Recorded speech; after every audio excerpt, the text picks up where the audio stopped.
नमस्कार, स्वागत है आप सभी का डीडी न्यूज के इस विशेष सांकेतिक भाषा के बुलेटिन में।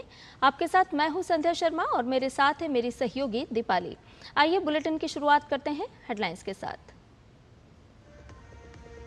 ब्राजीलिया में प्रधानमंत्री नरेंद्र मोदी का जोरदार स्वागत, रक्षा मंत्री ने एयरपोर्ट पर की अगवानी, भारतवंशियों का भी पीएम ने स्वीकार किया अभिवादन।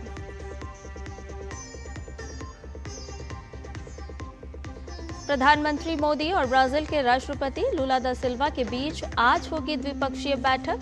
आतंकवाद से निपटने, गोपनीय सूचनाओं के आदान प्रदान समेत कृषि अनुसंधान जैसे क्षेत्रों में 4 समझौता होने की उम्मीद।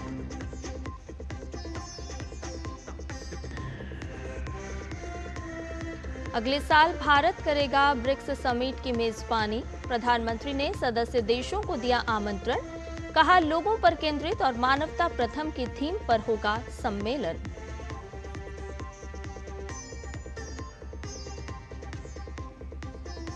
अमेरिका ने जापान और दक्षिण कोरिया से आयात पर लगाया 25% टैरिफ, 1 अगस्त से लागू होगा नया प्लान, ट्रंप की घोषणा से अमेरिकी शेयर बाजारों में गिरावट।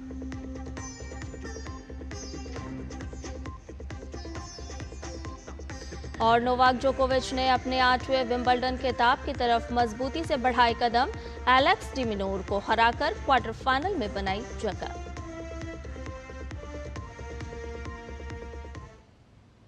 आइए सभी खबरों को जानते हैं विस्तार से। प्रधानमंत्री नरेंद्र मोदी ब्राजील की राजकीय यात्रा पर हैं।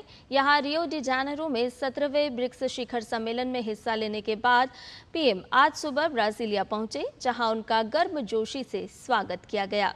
हवाई अड्डे पर ब्राजील के रक्षा मंत्री जोस मूसियो मोंटेरो फिल्हो ने उनका गर्मजोशी से स्वागत किया। इस दौरान ब्राजील के पारंपरिक सांबा रेगे के प्रदर्शन ने पीएम के स्वागत को संगीतमय बना दिया।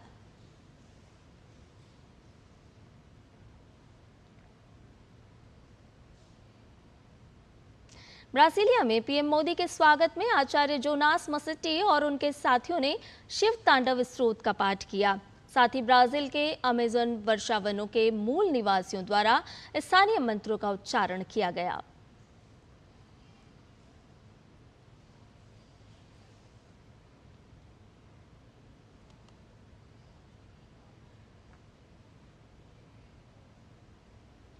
एयरपोर्ट के बाद प्रधानमंत्री नरेंद्र मोदी ब्राजीलिया के एक होटल पहुंचे। यहां प्रवासी भारतीय उनका इंतजार कर रहे थे। उन्होंने पीएम मोदी का दिल खोलकर स्वागत किया। पीएम ने भी उनका अभिवादन स्वीकार किया और उनसे बातचीत भी की। प्रधानमंत्री ने ब्राजीलिया में भारतीय समुदाय द्वारा किए गए स्वागत को यादगार बताया। उन्होंने सोशल मीडिया हैंडल एक्स पर कुछ फोटो शेयर करते हुए लिखा कि इस यादगार स्वागत ने एक बार फिर ये दर्शाया है कि हमारा प्रवासी समुदाय कितना भावुक है और अपनी जड़ों से कितना जुड़ा हुआ है।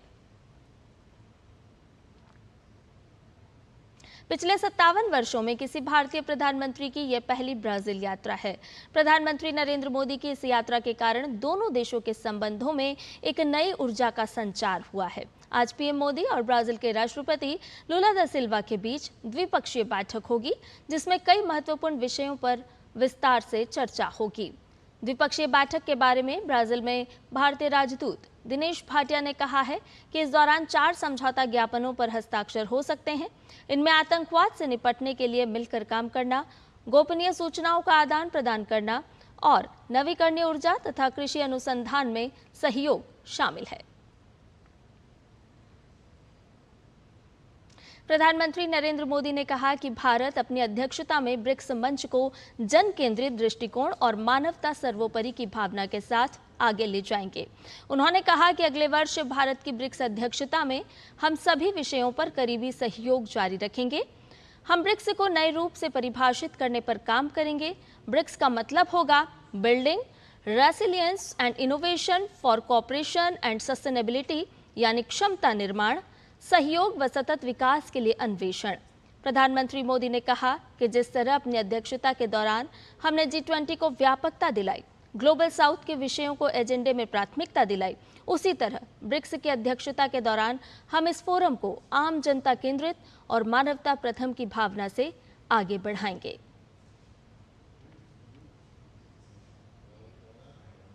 प्रधानमंत्री नरेंद्र मोदी ने अपनी ब्राजील यात्रा को उपयोगी बताया। उन्होंने सोशल मीडिया हैंडल एक्स पर एक वीडियो साझा करते हुए लिखा कि मेरी ब्राजील यात्रा का रियो चरण बहुत ही उपयोगी रहा।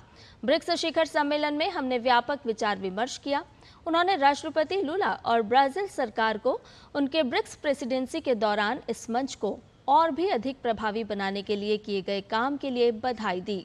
साथ ही पीएम मोदी ने कहा कि विश्व नेताओं के साथ हुई द्विपक्षीय बैठकें विभिन्न देशों के साथ भारत की मित्रता को भी बढ़ावा देंगी।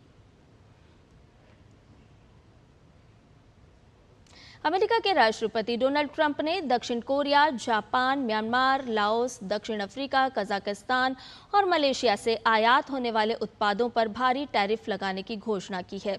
उन्होंने ये घोषणा सोशल मीडिया पर कई पोस्ट के जरिए की। ट्रंप ने इस फैसले को अमेरिका और इन देशों के बीच व्यापार घाटा कम करने की दिशा में अहम कदम बताया। उन्होंने कहा कि टैरिफ दरें अभी भी उस स्तर से कम है जिनकी जरूरत व्यापार घाटा पूरी तरह खत्म करने के लिए है। ट्रंप ने म्यांमार और लाओस पर 40% टैरिफ लगाने की घोषणा की है। इसके साथ ही दक्षिण अफ्रीका पर 30% और जापान, दक्षिण कोरिया, कजाकिस्तान और मलेशिया के उत्पादों पर 25% टैरिफ लागू करने का ऐलान किया। व्हाइट हाउस की प्रवक्ता कैरोलिन लेविट ने कहा कि ट्रंप एक कार्यकारी आदेश पर हस्ताक्षर करेंगे जिससे 9 जुलाई की समय सीमा को औपचारिक रूप से 1 अगस्त तक टाल दिया जाएगा। और अगली खबर बिहार से है, जहां पटना में बिजनेसमैन गोपाल खेमका हत्याकांड में पुलिस को बड़ी सफलता मिली है। पुलिस ने शूटर उमेश कुमार को गिरफ्तार कर लिया है। पुलिस विभाग की ओर से अभी इस बारे में जानकारी साझा नहीं की गई है, लेकिन कहा जा रहा है कि पटना के मालइस्लामी इलाके से उमेश कुमार को पकड़ा गया और उसके पास से हथियार भी बरामद किए गए हैं। इसके अलावा एसटीएफ और पटना पुलिस ने गिरफ्तार शूटर उमेश कुमार की निशानदेही पर कोतवाली थाने से सटे उदयगिरी अपार्टमेंट में छापेमारी की, जहां से 3 लोगों को हिरासत में लिया गया। 4 जुलाई की देर रात पटना के गांधी मैदान थाना क्षेत्र में अज्ञात अपराधियों ने कारोबारी गोपाल खेमका की गोली मारकर हत्या कर दी थी।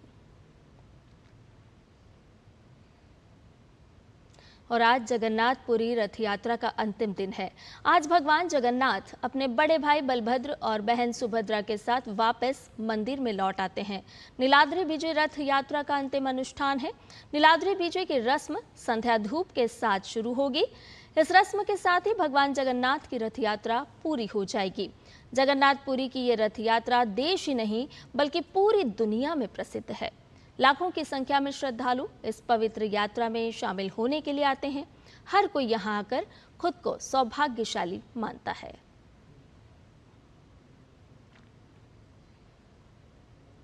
नोवाक जोकोविच ने 16वीं बार विंबलडन के क्वार्टर फाइनल में जगह बना ली है।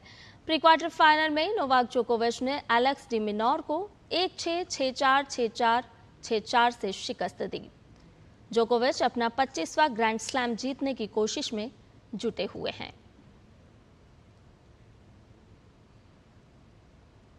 और इसके साथ ही हमारे इस विशेष सांकेतिक भाषा के बुलेटिन में फिलहाल इतना ही। मुझे और मेरी सहयोगी दीपाली को दीजिए अनुमति। नमस्कार।